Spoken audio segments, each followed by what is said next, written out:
What if one wrong call completely changed two people's fates? Marco, a billionaire accustomed to luxury and control, had the most humiliating night of his life when he was rejected by his fiancée for a futile reason. Drunk and aimless, he gets into a car accident and in the midst of despair makes a phone call, but to the wrong person. Sophia, a humble maid at the mansion, answers the call without knowing that, at that moment, she was about to change everything. She decides to help him, without him knowing her true identity.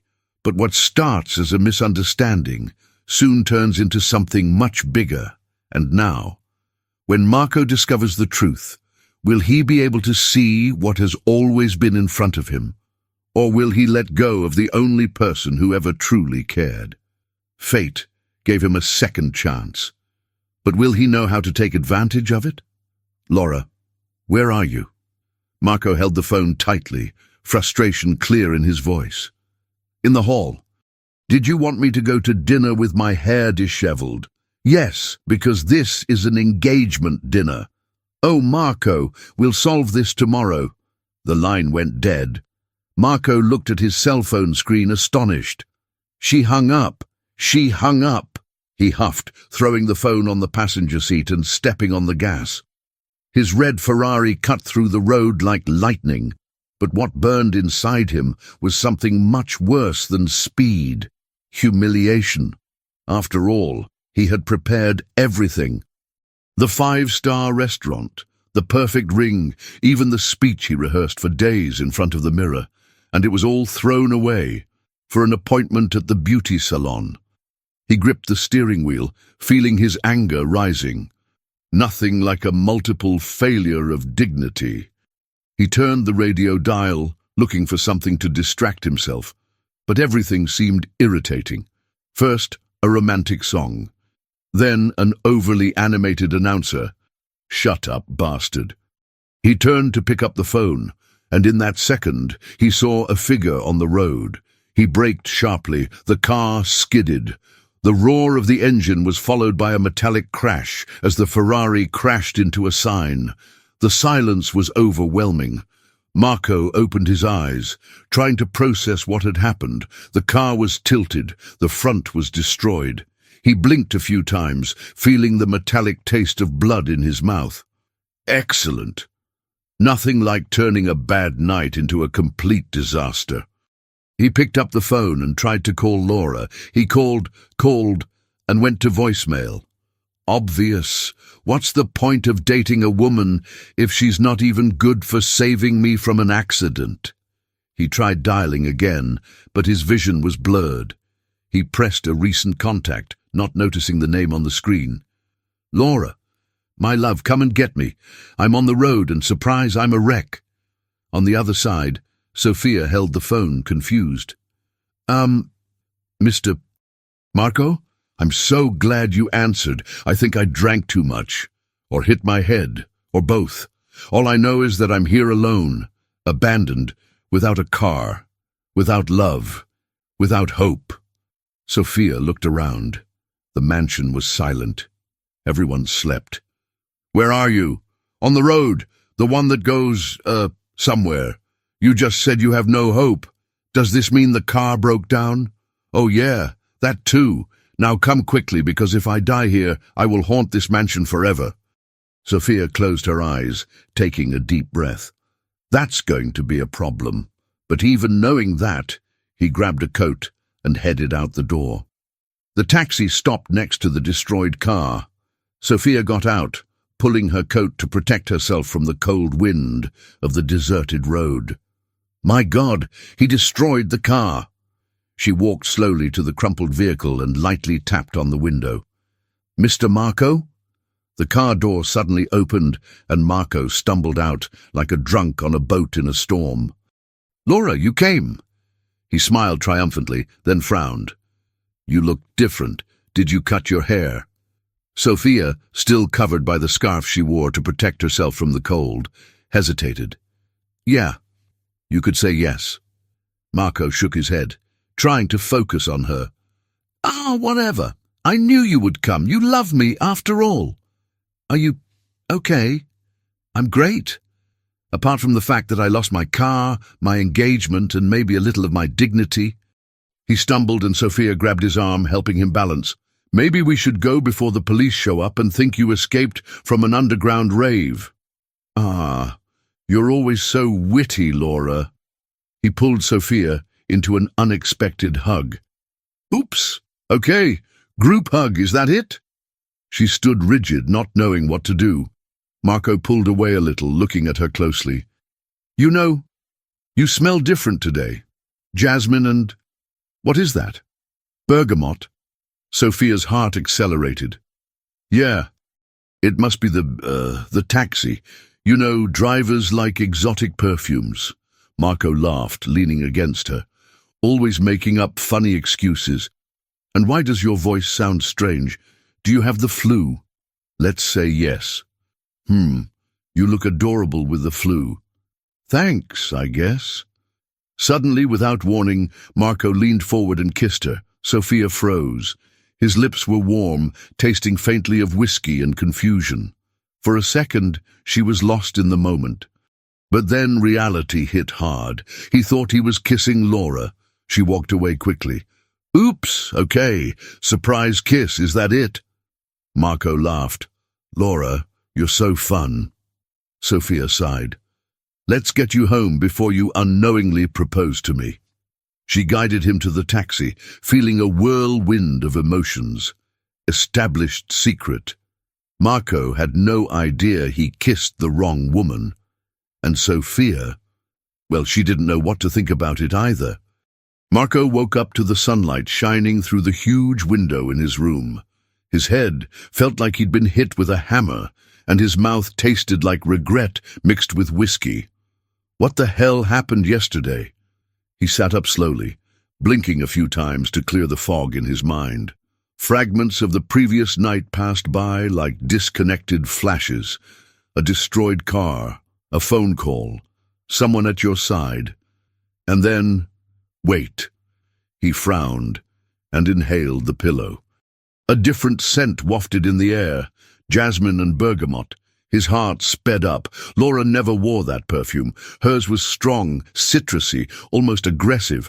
But this one was smooth, engaging. He ran a hand through his hair, confused. Meanwhile, in the mansion's kitchen, Sophia was busy peeling fruit, but her mind was miles away.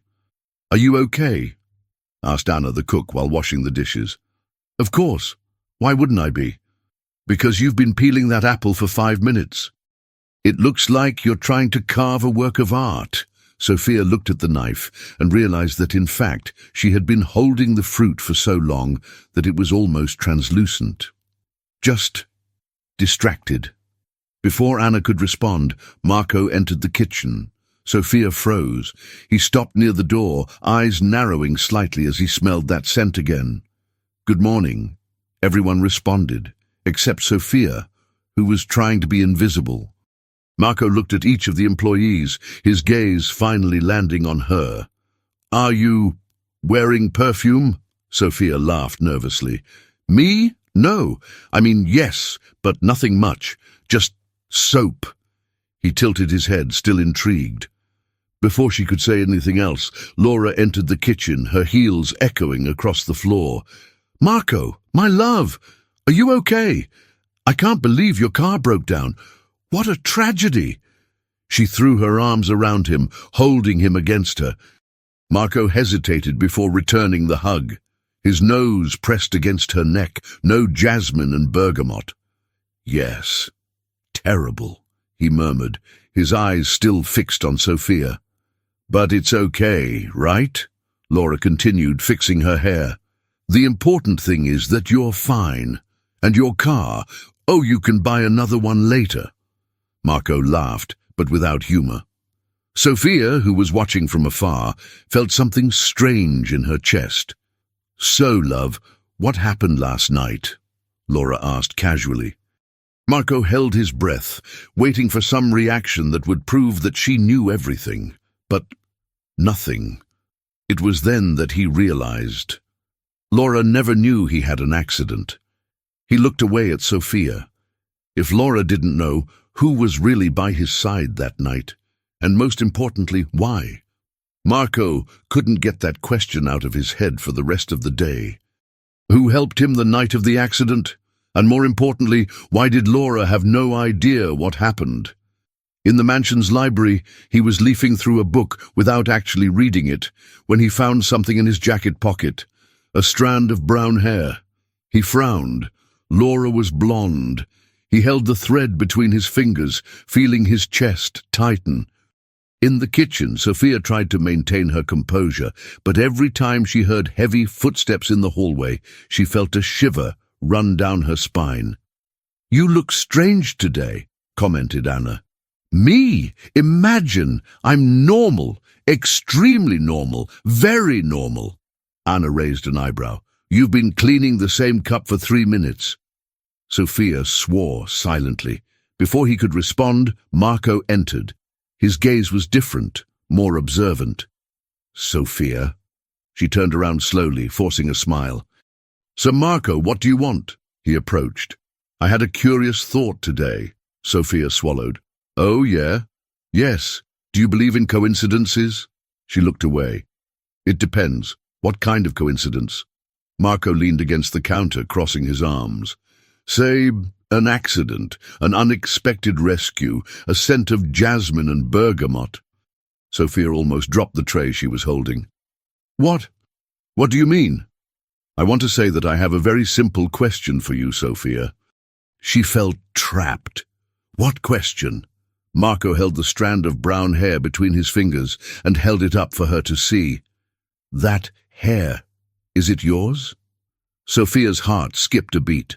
She looked from the strand of hair to him. His gaze was intense, challenging. He knew, or almost knew. For a second she thought about confessing. But then Laura entered the kitchen. "Marco, what are you doing here?" He quickly hid the strand of hair in his pocket. "Just talking." Laura gave Sophia a contemptuous look and took his hand. "Leave that stuff to the staff, love. I need to show you something." Marco hesitated. His eyes met Sophia's for a brief second. She looked away. He was too close to the truth. Marco felt as if his mind was a chessboard. Every piece was in the wrong place, but he knew that with a single movement everything would become clear. The question was he ready to see the truth? That night, sitting on the mansion's balcony, he was watching the moon reflected in the glass of whiskey when Laura approached, wrapped in a silk robe. "You look weird." "I'm thinking." "Don't overdo it. You don't look good frowning." He laughed humorlessly. "Tell me something, Laura." She plopped down on the couch next to him, distracted by her cell phone. If that night, in the middle of nowhere, I had called you, asking for help, would you have gone?" She frowned, clearly uncomfortable. "Me? Baby, of course, yes. As soon as I finished my hair moisturization." The ice in the glass melted at the same time as something inside it. He was silent. Laura continued. "But why this subject now? Let's talk about good things, like the party on Vicente's yacht at the weekend." Marco didn't respond. He just smiled sideways. "I'll be right back." He got up and walked quickly into the house. Now he was sure. He crossed the halls of the mansion like a gale, ignoring the servants who passed by. His destination was the kitchen. There, Sophia set the dinner table, stacking the dishes delicately. His heart sped up. Marco stopped in front of her.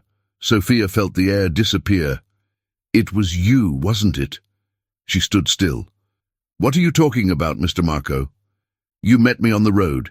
You helped me that night. You kissed me." Sophia tried to hide it. I think you're confusing things."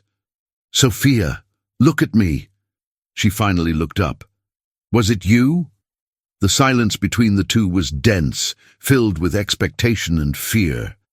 Sophia bit her lip, looking away. She was about to respond when the kitchen door opened abruptly. "Marco, dinner is served." "Laura." Marco didn't even blink. "I'm not hungry." Laura crossed her arms. What's going on here?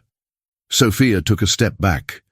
Laura narrowed her eyes, alternating her gaze between the two. Why are you looking at me like that, Marco? He smiled, a slow, almost amused smile. He already knew the truth, and Laura also knew that something had changed. The silence in the kitchen was suffocating. Laura narrowed her eyes, crossing her arms. Why are you looking at me like that? Marco smiled, that slow smile full of meaning. Because I finally understood everything. Sophia held her breath. Well, what are you talking about? Laura asked, her voice thick with impatience. Marco looked at Sophia. That night, I called someone, but it wasn't you. Laura rolled her eyes. Really, Marco? Are you still with this story? It was just an accident. You're alive, aren't you? He took a step forward. You don't really care, do you? Of course I care. But let's be honest, Marco. I've never been the type to like dealing with tragedies. My place is not in the middle of chaos. Marco let out a low laugh. And that's the problem, Laura. You only care about yourself. She raised an eyebrow. And what exactly do you mean by that? He sighed and looked directly at Sophia. She came to get me, without hesitation, without thinking about anything other than helping me. Laura followed his gaze, and at that moment, everything made sense. No, don't tell me it was that MAID. Sophia lowered her eyes, nervous. It was you, wasn't it? Marco asked softly. Sophia hesitated, but then she took a deep breath and looked into his eyes. Yes, it was me. The shock on Laura's face was instantaneous. That's ridiculous. Are you seriously telling me that this girl dropped everything in the middle of the night to save you? That's exactly what happened. And what are you going to do now? Are you going to leave me because of this crazy thing? Marco didn't look away. Yes. Laura opened her mouth in disbelief. Are you serious? You're going to throw everything away for a MAID? No, Marco smiled. I'm going to throw it all away because I realized you were never really with me. Laura stood still, trying to process. Then he snorted, grabbed his bag and stomped away. Sophia was still standing still, completely static. Marco turned to her. I was an idiot. Not only did you save my life that night, you also showed me something I never realized before. She blinked. What? He came closer, gently taking your hands. That I was always looking for the wrong person. Sophia's heart skipped a beat. March, he smiled. I want to try, if you want to. Sophia hesitated, but then slowly smiled back. Yes, I want. Marco laughed, pulling her into a tight hug. Oh, and there's one more thing. She frowned. What? He took a step back and knelt dramatically. Want to go out with me to dinner that doesn't end in a car accident? Sophia laughed loudly, covering her face. Yes, Marco, but only if you promise to drive more carefully. Done. And so, in the middle of the kitchen, amidst laughter and complicit looks, Marco and Sophia started something completely new.